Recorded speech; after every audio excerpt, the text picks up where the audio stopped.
আইপিএলে সেরা বোলারের স্বীকৃতি পার্পল ক্যাপ, সর্বোচ্চ রান সংগ্রাহকের জন্য থাকছে অরেঞ্জ ক্যাপ, আর সর্বোচ্চ উইকেটদারির জন্য টুপির রং পার্পল।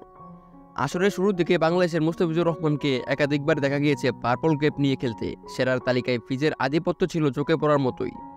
3 ম্যাচ পর ফের শীর্ষে উঠেছেন ফিজ। রবিবার হায়দ্রাবাদের বিপক্ষে 19 রানে 2 উইকেট নিয়ে ফের শীর্ষে উঠেছেন ফিজ। 8 ম্যাচ শেষে বাহাতি এই পেসারের ঝুলিতে এখন 14 উইকেট। সমান সংখ্যক উইকেট পেলেও মুম্বাই ইন্ডিয়ান্সের জসপ্রীত বুমরা পার্পল ক্যাপ নিজের করে রেখেছেন। 14 উইকেট নিয়ে মুস্তাফিজের চেয়ে 1 ম্যাচ বেশি খেলেছেন বুমরা। পাঞ্জাব কিংসের হার্শাল প্যাটেলের শিকার 14 উইকেট। মুস্তাফিজ, বুমরা, প্যাটেল সবারই 14 উইকেট হলেও পার্পল ক্যাপ বুমরার দখলে। উইকেট প্রতি রান খরচে মুস্তাফিজ ছিলেন খরুচে। প্রতিটি উইকেট নিতে খরচ করেছেন 21.14 রান।